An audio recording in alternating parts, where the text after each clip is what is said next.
Exit with Dr. Tina. Welcome to Exit with Dr. Tina, and I'm Dr. Tina, your host. And on today, our show will entail a special topic on toxic relationships. A little bit about toxic relationships. 32 million people are affected by some type of abusive relationship, emotionally, psychologically, spiritually, or physically. So I'm here today with a very special guest by the name of Maria Shannon that is joining me on this very special topic. Hello, Maria. Thank you for coming on my show. Thank you for having me. It is a pleasure. Now, a little bit about yourself. Give me a little history about yourself and tell me about your life and things that has brought you this far. Well, I'm 22 years old. I am a mother of 5 beautiful children, and I'm also an expectant mother. Okay. I come from a family of abuse itself. My mother, she was in an abusive relationship with my father, physically, mentally, emotionally. All of us kids were subject to that. How many were in your family? It was me, I have an older sister, and I have a younger brother. So it's 3. 3. So you're the oldest of a sibship of 3? I am actually the middle child. The middle child, okay. Mm-hmm. Well, Shannon, let me tell you that 50% of the time, whenever there's a abusive father in the home, they normally are abusive with their children. Were you exposed to domestic violence? Also in abuse? Did your father abuse you too? Actually, to be surprisingly honest, it was my mother who did the abusing on my behalf, because she labeled me as my father's favorite. I was my father's first child, and he was very excited because I was his first child. He had a baby girl, and she would always say that he favored me. So your mother had another child prior to marrying your father? Yes. So under your sibship, it's just you and your other brother, right? Yes. Okay, so you're the first of your fathers. I'm the first of my fathers. But you're in a blended family. Yes, ma'am. So you were labeled because of the hurt that your mother experienced from your father. So when she saw you, she saw your father. Yes, ma'am. And that's exactly what my mother has told me throughout the years. And like I said, she was the one doing the abusing in my family. Hurting people hurt people, and unfortunately, you were survived by the choice that your parents made to bring you into the world. And you had no control over who your father or mother chose to be with. And unfortunately, during this time or period, you showed up because you're a gift. And unfortunately, people don't know how to handle gifts like yourself. And I don't know what type of hits that you've taken as a child or as an adult, but normally the same thing that comes after your mother comes after you. So what was her history as a child? That's funny you asked that, because my mother is very opposed to sharing that. I've asked my mother to share her history and her childhood, and I can tell that she's been hurt very bad as a child, and I could tell that she's been abused as a child. Yet she will not release it. She bottles up, she shuts down, and she will not say. So I know that she did suffer from a lot of abuse. Was this physically, verbally, or sexually? I think all aspects. I know that she was abandoned by my grandmother, which I guess I'm going to kind of go back to my grandfather favored my mother out of 7 children. Okay. My grandmother did not like that. And out of all 7 children that she had, 6 girls and 1 boy, because my grandfather favored my mother, that was his baby girl, my grandmother rejected my mother and sent her off and said, "Go. I don't want you anymore." So is that what your mom did to you? Not necessarily, but she was just very abusive. One thing that does stick with me and has stuck with me throughout my entire life is the very hurtful words my mother said to me. So she was verbally abusive? Verbally abusive towards me, physically abusive, emotionally abusive. So how old were you when you left the home? I actually didn't leave home until I was 18. 18? Mm-hmm. Okay. When did you first have your first child? I had my first child at the age of 15 years old. Mm-hmm. Were you able to talk to your mother about sex and all the things that come with it, or was there no communication involved? There was absolutely no communication involved throughout my entire life. The only thing I know about sex is what I learned in school. And being a college student at this point in time in my life, I have actually went back and kind of, I guess, processed the whole situation that I was never taught. Never was I taught about sex. I never had the birds and the bees talk. I never had anything. I mean, it was completely the only thing I knew about it was from what I learned in school, and in public schools, it's pretty minimal of what they teach you. So you had to learn from school and experience and people. Yes. And unfortunately, those people are not in position to handle you properly. And they can tell you anything, and you're looking for love in all the wrong places. So where was your father at in all this when you were going through this transition? My father was not in my life at all. He left. He was always in and out of our lives. He would come in, and for short periods of time, and then he would leave. And then he was nowhere to be found for months, and sometimes, maybe a year or so, and then he would come back. And it was always like that until I was about 10 or 11. And then he was out of our lives for up until I found out I was pregnant. So unfortunately, as a child, never having the nurturance and dependency from a parent or from, did you have any other support, like a grandmother or anything? No. No support? No mentor? No. So basically, you kind of raised yourself and went through the process alone? Yeah.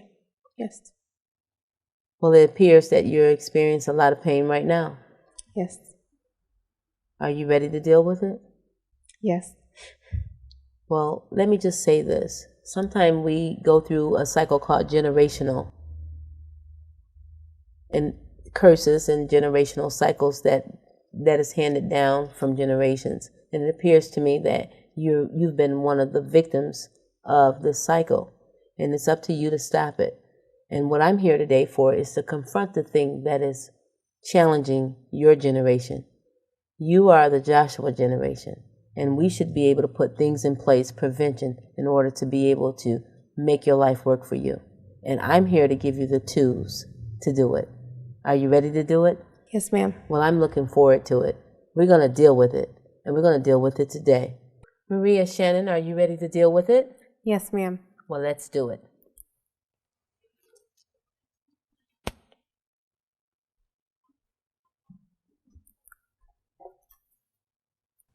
While Maria Shannon is working on her It's in the Box, I have something that would help you out on today. Get my book, Traumatized, A Restored Man. It deals with all the things and all the ties that bind you, from generational curses to trauma bonding to toxic relationships to all of my wives. Make sure you get the book, because if you don't deal with it, it will deal with you. Dr. Tina, thank you. Welcome back to Exit with Dr. Tina. Maria Shannon is in the box and she's going to reveal her It's. Maria, are you ready to come out of the box? Yes, Dr. Tina. I'm ready. Let's do it.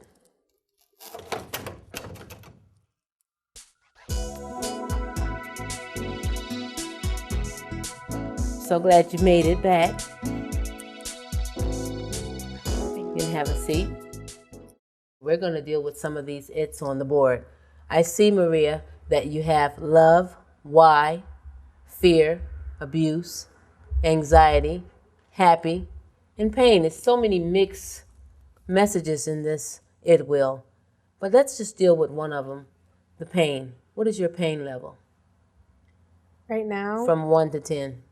I would say my pain level is at its peak. It's at a 10. Oh, I'm so sorry to hear that. But I'm going to give you the tools to get from pain to purpose if you let me take care of you tonight. Is that okay? Yes, ma'am. Well, I want to just indicate to you that hurting people hurt people, and you were survived by the choice of your parents to bring you into the world. Unfortunately, when parents have children, sometimes they choose out of unhealthy appetites and for all the wrong reasons. And the children are affected by it. So it's important that you understand that it's a root cause to this, and you're not the one that should be the victim. So I don't want you to be the victim anymore. I want you to go from victim to victorious. And the way you do that is you identify what you have done and you deal with it. And the pain that you're feeling, what and who caused it?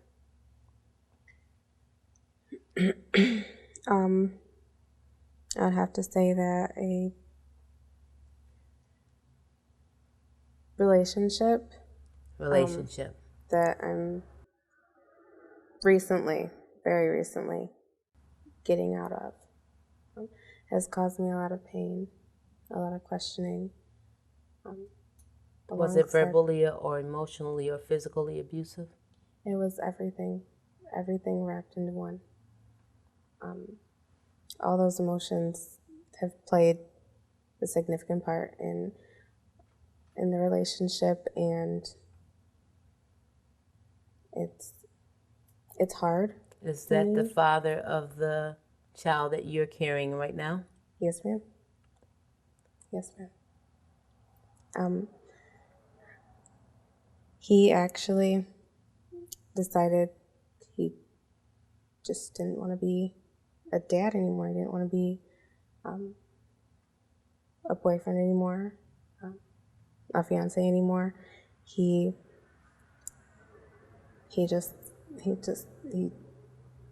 chose another life. And he's continuing to choose another life, which is very hard for me.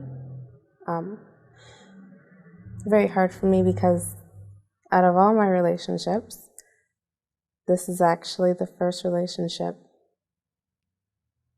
that I guess I have been left in. Usually it's me leaving the other person. This time it was him deciding that he didn't want to be part of a relationship anymore. Well, let me explain that to you. It's an attachment disorder. And most of the time when people experience this type of trauma, they try to leave the person before the person leaves them. But in this case, when it appears that you were close to love or closest, that the same spirit of abandonment that was in your father was in him. And unfortunately, the same thing that came after your mother came after you. And so I'm giving you an option today to release it, because this is too much for you. There's a root to it, and you have to identify it. And you can't keep doing the same thing over and over again and making a mistake. The next man that comes in your life should be able to complement your greatness, cover you and all of your 6 children, not just marry you, but marry them, and complement your greatness, because you seem to be a very intellectual and beautiful young lady that can go a long way. Thank You you. look better in your future. Thank you. So, are we ready to deal with this individual? Yes. All right, we have an expert in the house today by the name of Miss Tara Ray, and we would like for her to come and join us, a licensed therapist from Cope of Lansing. How you doing, Tara? Doing fine. Thank you for Dr. being on the Tina? program. Thank you. Thank you for having me.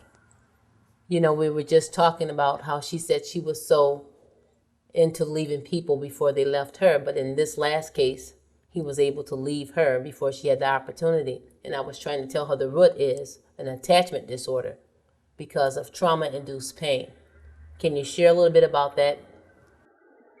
I think that in dealing with this type of trauma, Maria has a very interesting story. And I don't know, and we've talked about her level of comfort and how much she will share of her story, because again, it's very interesting. But I think that in Maria, in that attachment disorder, those issues and the running, that has been her way of coping. And so in this instance, this particular individual has taken her power, because he didn't really leave her, he ran away. And that's usually her mode of operation. And so now she's in a place where she's having to figure out what to do Well, in the like same why? place. Why? Because she's never had a person that had the same spirit that she had. So what happened, they trauma bond, but this time he got the ups on you. This time. This time. And let's say the last time. Can we say that? Because I believe God Yes. got great things for her. And they say that insanity is doing the same thing over and over again and expecting a change. So what has to happen, young lady? You have to make the change. And as far as the trauma that came from your childhood, it's time for you to release. There's some forgiveness that has to be involved. And sometimes you got to reset. You got to go back and make the corrections. And even though you were the victim in some of them, forgiveness is a part of your plan. Can you do that? Yes. Tara, is there anything else you wouldn't want to add to the trauma that she's experienced in her reenactment of the behavior? And now that she feels the pain at this level, what type of approach do you think that would be best for her during this transition? And if she doesn't mind, she and I talk a lot about how she needs to deal with this trauma thing. And I think we even call it that, this trauma thing, because she has a way of sitting in the seat and running away from that. Because over the time that we've worked together, we like each other. So we can have small talk, but when it comes down to doing that business, it's this running thing that happens, even sitting there in the seat. And we're dealing with that right now, because what we've been talking about recently is the fact that she does have children. And if she doesn't get a handle on this, then that same issue will plague her children. And she doesn't want that. So now I think there's more of a willingness to do that work. But that's key, that when you have these type of issues that go unaddressed, then it's a perpetual cycle that continues. And it's spiritual, we know that, but it even happens in the natural world the same way. Even though we know that the root is very spiritual and deep, you see it in the natural. Well, that is so true. And since we've identified the issues with it, it's 50% of the problem. I don't know how many young ladies are out there that's looking for love in all the wrong places. It's not a thing to just be with somebody, because you can be with somebody and still be alone. It's important that you get someone in your life that has the capacity to love you and to cover you emotionally, psychologically, spiritually, and physically. It's important that you find somebody that has the financial capacity to cover you in your home. And today, we have a young lady that is disclosing on a level to embrace all the young girls out there, to let them know that it's time for you to start choosing healthy. We were just speaking with our guest, Maria Shannon, who was in a toxic relationship. And not only is she in a toxic relationship, but she is considered a toxic wife and also a baby mama wife. And today we're going to evaluate her situation and come up with some solutions. And I have with me Tara Ray that is going to give a presentation or evaluation of her situation. When you're dealing with a person such as Maria, what you're looking at not only is what presents itself on the surface, but also if we think about our clinical impressions, when you deal with diagnosis, there are 5 axes that you deal with. And briefly, they are axis 1, which deals with your mental health issues. Axis 2 would be any mental retardation or personality disorders. Axis 3 would be any physical concerns that the client might have. Axis 4 is basically their social situation. So if they have any issues going on in their life that could exacerbate their mental health issues.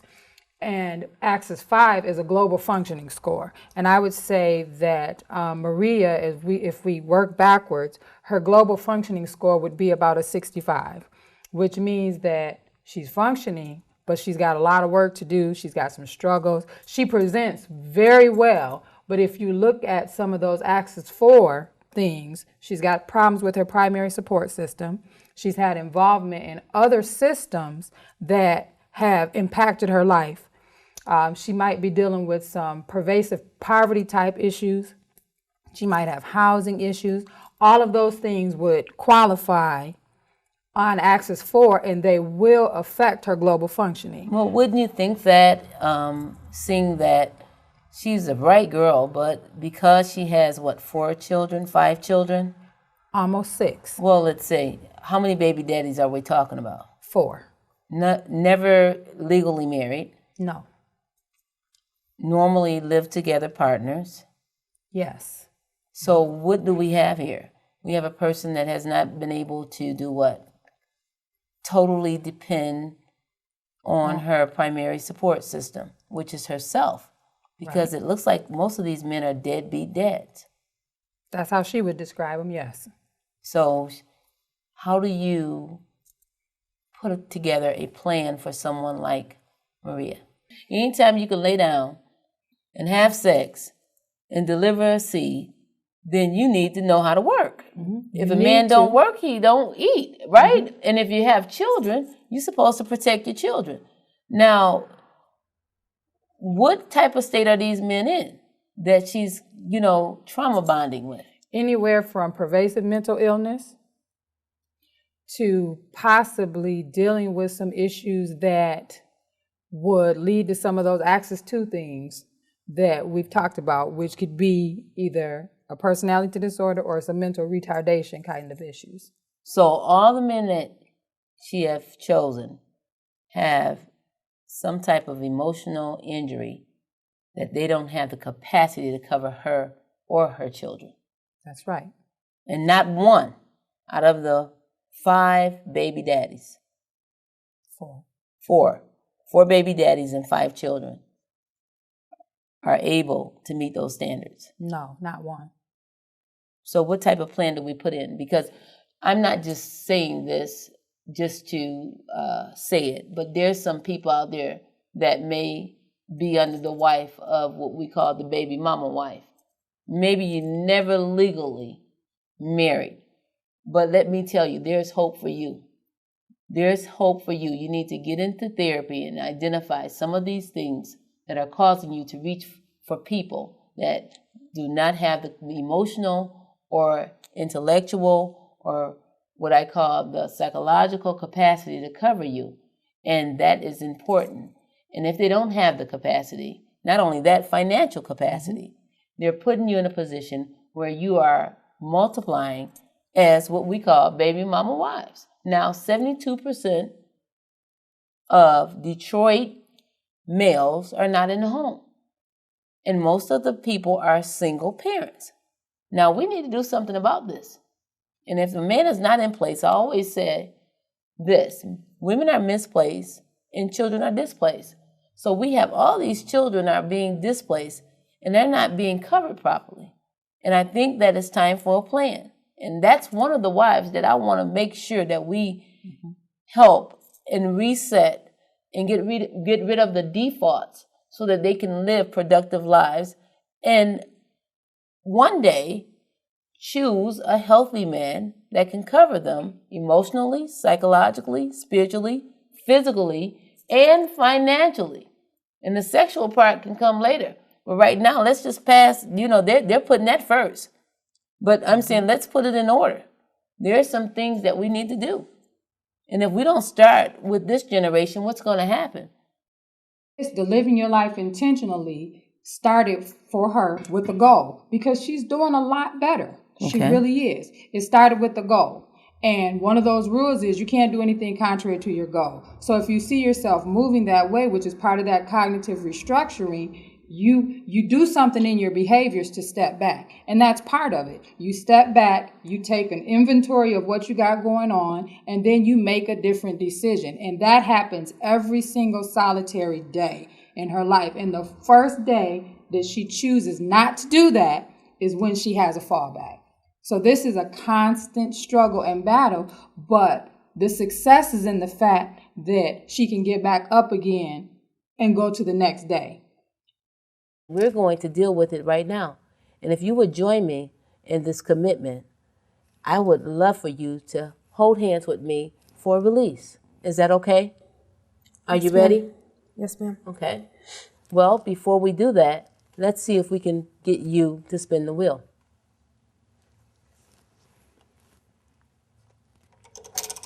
Today is a new season, and I want you to repeat after me. I release every toxic relationship. Every toxic relationship. I released everyone who has hurt me and hurt my life, my future, and has been a part of my pain. Today is my new season. And I release it. Amen. Amen. You can exit, Maria.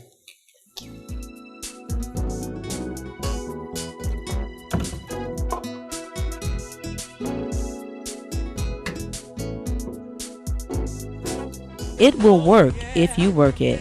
And then you can say, at the end of the day, it is over. God bless you.